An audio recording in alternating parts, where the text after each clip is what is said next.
Hello and welcome to a special edition of EWTN Pro-Life Weekly. I'm Catherine Seltner in our Washington, D.C. studio. The year has nearly come to a close, and this week we are doing a 2017 Pro-Life Year in Review. Here's what to expect in this special edition. We hear why confirming Justice Neil Gorsuch to the Supreme Court is considered a pro-life victory. The woman who literally wrote the book on challenging Planned Parenthood joins us for a one-on-one. And this isn't something that you're asking to deliver your baby at 22 or 23 weeks. It's just something that you're faced. Meet the young boy who inspired pro-life legislation that passed the U.S. House this year. But first things first in this special program, it's been nearly 1 year since President Donald Trump has been in the White House. Before he was elected, then candidate Trump outlined 4 pro-life promises. Let's review what those were. In a letter to pro-life leaders, candidate Trump said he would nominate pro-life justices to the U.S. Supreme Court, sign into law the Pain-Capable Unborn Child Protection Act, defund Planned Parenthood, and make the Hyde Amendment permanent law.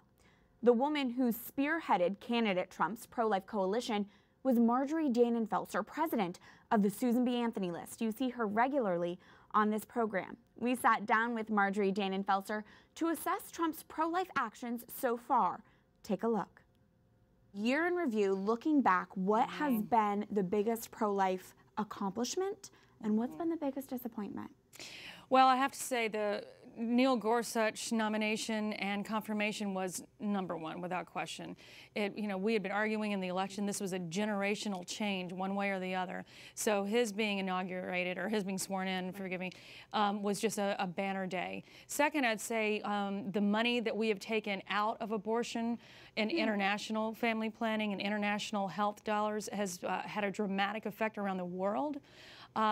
We get thank yous from Africa all around the world saying just by refraining from promoting abortion and undermining laws around the world has been a catalyst for a big change around the world. So that's been fantastic. And I know viewers here know that it was a change from a good amount of money under Bush, like $600 million, to withdrawing $8 billion worth of that money. That changes things. That amount of money changes things in a pro-life direction and against the culture of death internationally. What about disappointment? Has there been anything you wish would have happened by this year that just hasn't? Well, the disappointment is actually related to one of the positives. The disappointment is that Planned Parenthood isn't defunded yet. But there's been a lot of, just to accentuate the positive a little bit here, right. We have major advancements. They're under federal investigation. We've got all kinds of setups towards defunding, but we really had hoped to have done it by now.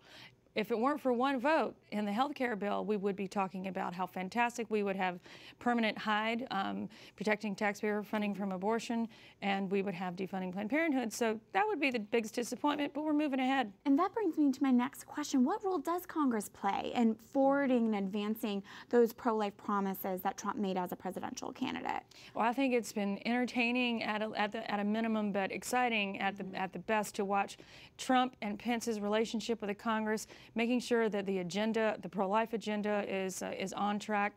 Pence has been a fantastic spokesman for that, and Trump has as well. In the Congress, the Speaker and the leader have to be completely committed to advancing the pro-life agenda. Otherwise, it simply doesn't happen. That's just how it works.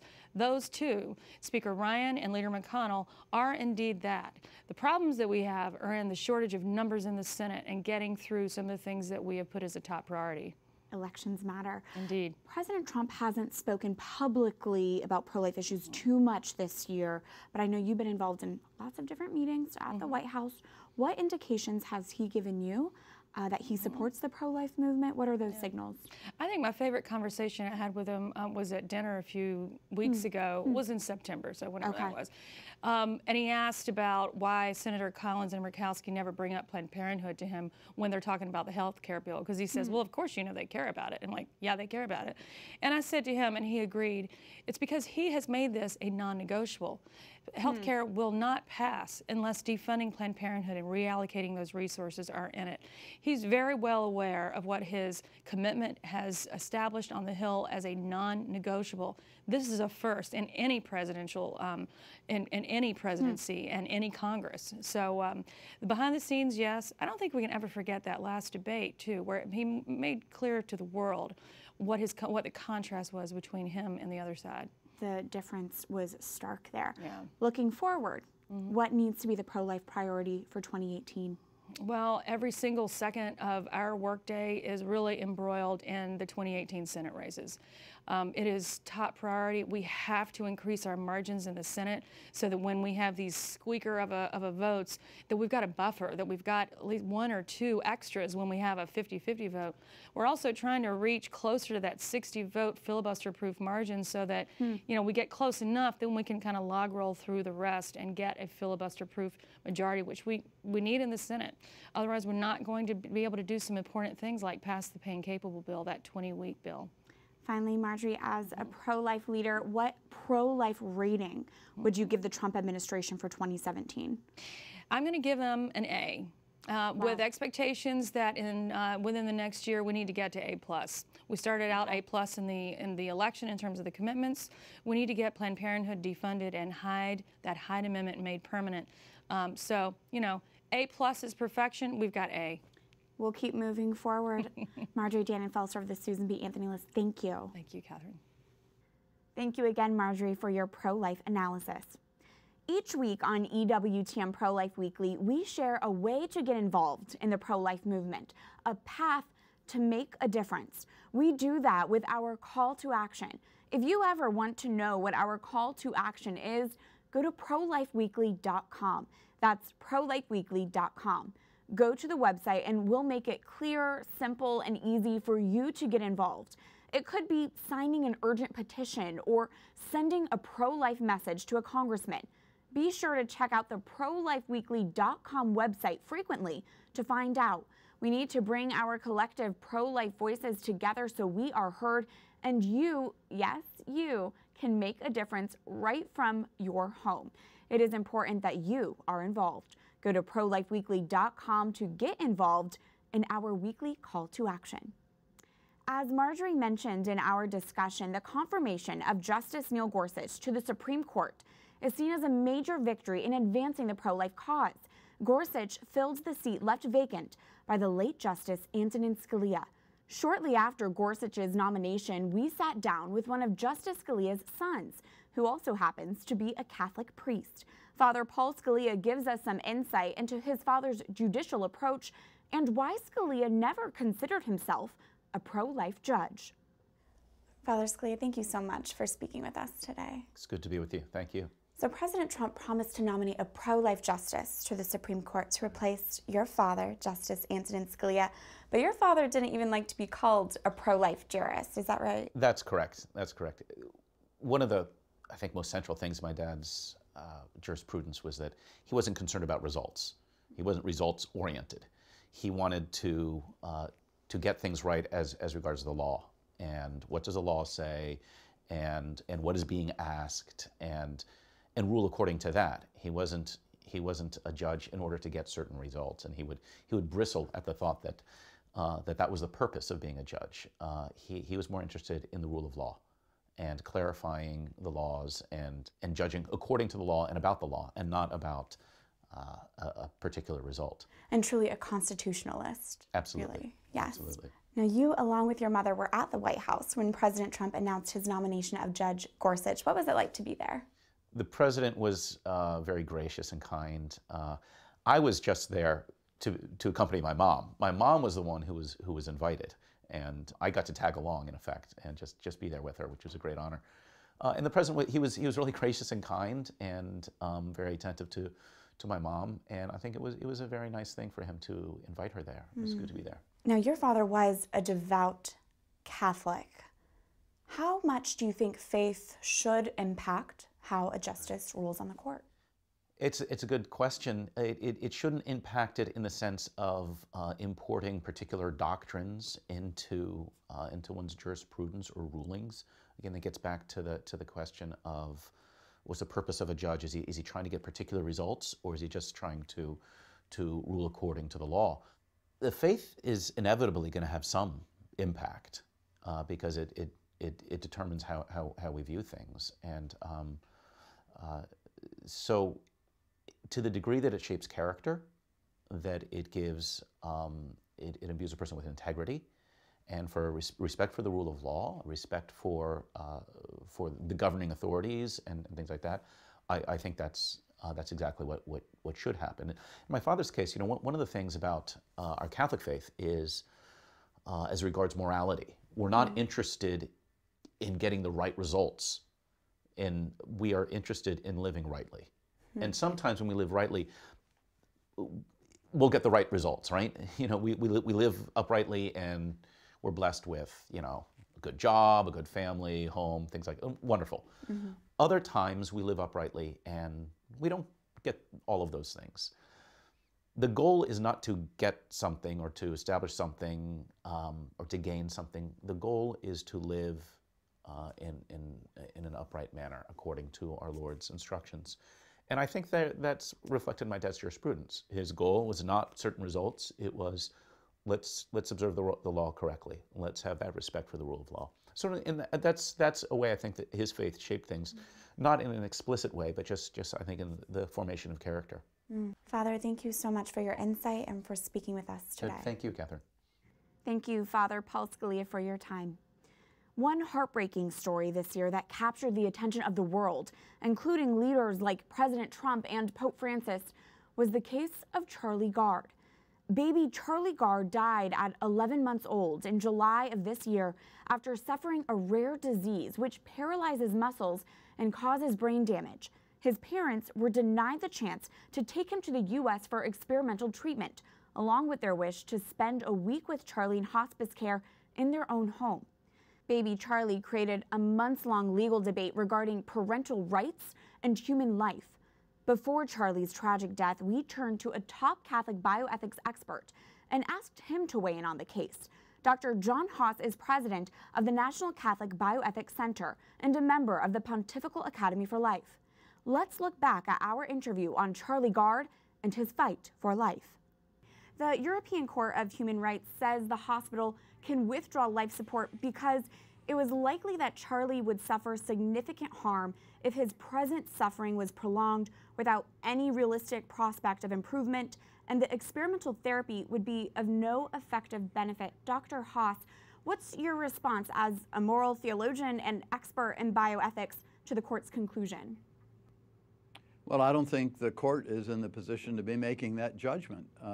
That judgment should be made by the parents of the child, not a court. One question in regards to this case that keeps getting brought up over and over again is the topic of extraordinary means versus ordinary means of keeping a child alive. Ordinary meaning preserving life, extraordinary prolonging a life.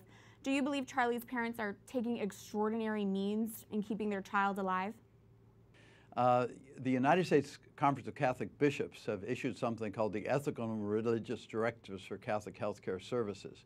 In this case, this very sad situation where a child is dying from an inherited genetic disorder which cannot be cured. So the interventions really offer no reasonable hope of benefit to the child and may indeed be imposing an excessive burden. Now, because the means are termed extraordinary, that is, there's no moral obligation to use them, but that does not mean that there would be a moral obligation to stop using them. So if it's an extraordinary or disproportionate means, the patient decides whether or not those interventions should continue. And in this case, since little Charlie can't, well, in this case, that's right. The baby can't make these judgments. So the proxy decision makers for the baby are the parents. And so it should be the parents making this judgment and this determination, not the courts, not the hospital, the parents. Dr. Haas, you were, as of a few weeks ago, appointed to the Pontifical Academy for Life. The Vatican has issued a statement in support of Charlie's parents. The Vatican Hospital has offered to take Charlie in. But the original statement from the Pontifical Academy for Life received pushback. Archbishop Pogli, the head of the council, saying aggressive medical procedures that are disproportionate to any expected results or excessively burdensome to the patient or the family must be avoided. What do you think Archbishop Pogli meant by that, and is it something you agree with? Well, I mean, I think he was speaking in terms of the directives. There's no moral obligation to use excessive means that offer no reasonable hope of benefit. There's no requirement to use them. One may forego them because we know that we're not born for this life anyway. We're born for the life to come. But this means that one may choose to go ahead and use these extraordinary means if that decision is made on the part of the patient or on the part of the patient's proxies. Dr. John Haas, president of the National Catholic Bioethics Center, thank you for your insight on this and for your time. I was glad to be with you. Thank you, Catherine. We continue to remember Charlie Gard's family in our prayers. The loss of a child is a great tragedy. When we come back, for Planned Parenthood, having a strong, articulate, pro-life woman is about the worst that they would hope to have in this seat. we sit down with the pro-life congresswoman who won the most expensive House race in U.S. history. Stay tuned as EWTN Pro-Life Weekly continues after this break.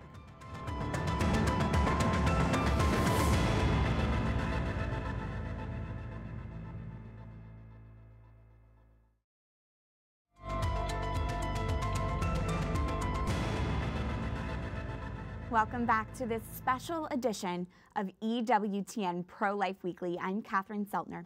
This week, we're doing a 2017 pro-life year in review, looking back at the strides we have made and at pro-life progress.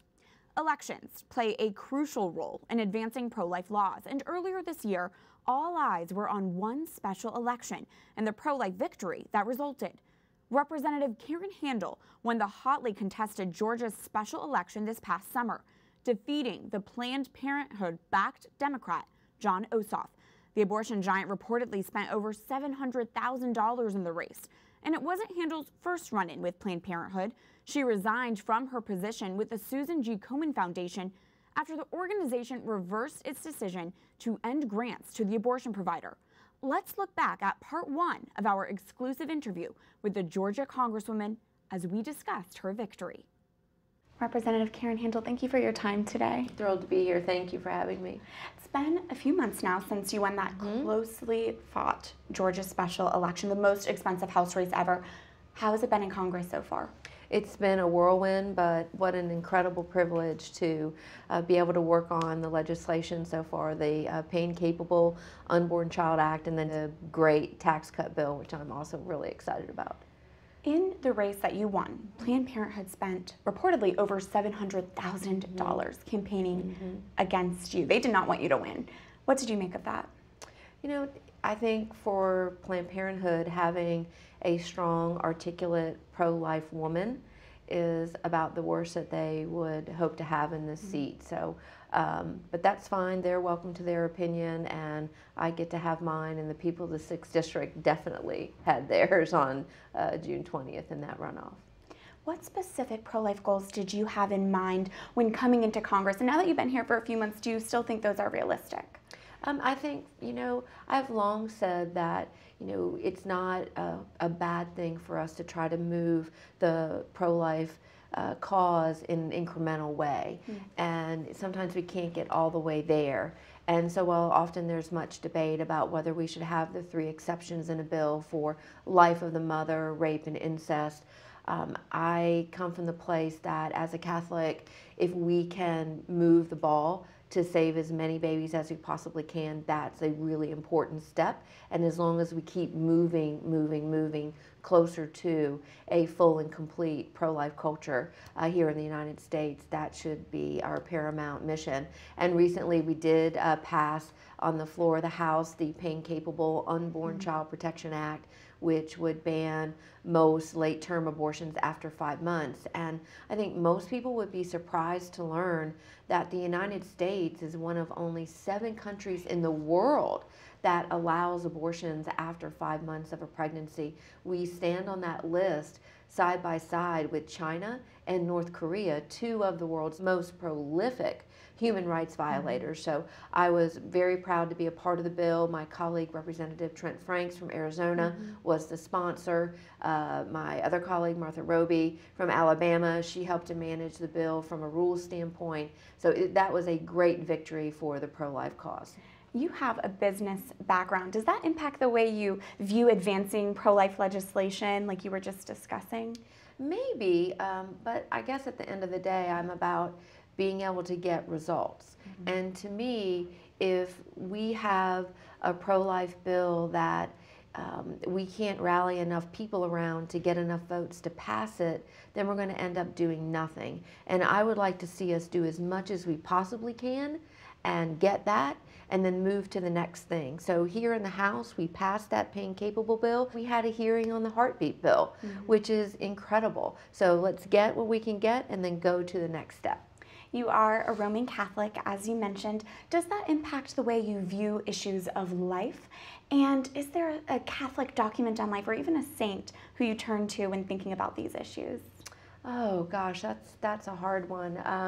You know, I think that for me, my walk with Christ is like most people an ever-evolving thing, and I try really hard to be a good Catholic, but like most of us, I can fall short. So I work hard at that, and when I get on my knees to pray, it's almost always to Jesus and to God the Father to give me the strength and the discernment to make the right decision on the issues before me. Does my faith inform me on the decisions and positions? Absolutely. I'm a human being, so that's kind of part of my day-to-day filter. But I try to put everything together and make the best right call so that, you know, when I have to answer, I can do so with as strong and clear a conscience as I possibly can. And finally, the Pickering family was thrown into the spotlight earlier this year when the Pain-Capable Unborn Child Protection Act was nicknamed Micah's Law. Micah is their 5-year-old son. The humble family from Iowa never expected they'd help advance pro-life laws, but they believe it's something God is calling them to do. Here's their story. Born weighing just over 1 pound, little Micah Pickering's start to life didn't come as planned. It was scary, it was heartbreaking. I mean, we had to just cry out to God. First-time parents Danielle and Clayton Pickering rushed to the hospital in 2012 when Danielle's water broke months early. Their child was born at just 20 weeks, or 22 weeks gestation. Right away, he had to be intubated. I mean, put a ventilator down his throat and inflate those lungs. Those lungs were just super, super weak. You could see his suffering from the very moment. Micah was in the NICU for 128 days before going home. 5 years later, he's a young boy who recently started kindergarten. He requires a little more sleep than the average kid and had a speech delay. But Micah's parents say his health today is great. Micah, how do you like kindergarten? Do you like school? No. Now standing with us here is Micah Pickering. The one thing not typical about 5-year-old Micah is he is the face of a pro-life bill and came to Washington, D.C. recently when the House of Representatives announced they were going to vote on the Pain-Capable Unborn Child Protection Act, or Micah's Law. The bill would ban abortions at 20 weeks, protecting babies in the womb at the same age Micah was when he was born. Some doctors have argued the odds of an extreme micro-preemie baby like Micah surviving aren't good and don't recommend interventions. But the Pickerings are grateful they fought for their child's life. This isn't something that you're asking to deliver your baby at 22 or 23 weeks.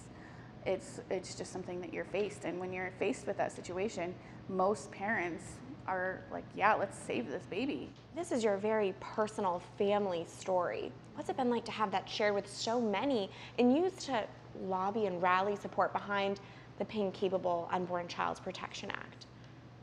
I never would have thought it, and it's an honor.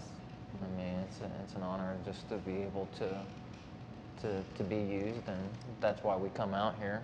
Is we feel a responsibility to take advantage for the opportunity that God gives to tell people about Micah. And I think a lot of the statist people just don't have the knowledge. A lot of women and a lot of families, they like we've learned just by going through it. So hopefully just the public can get a greater knowledge that these things are happening, and these babies can be saved if they are given the chance. It's been very surreal. Just, we're used to our nice quiet life, and then we come out here and there's not much quiet about DC. Clayton, you're a Baptist minister.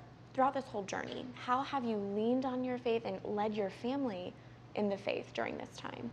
Well, because we had it before, and a lot of times, just as the sun, clouds will come over the sun, and it's there, even though you can't see it.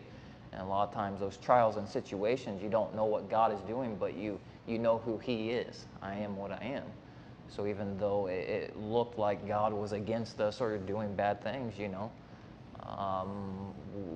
know Him. Not just know about Him, we know Him.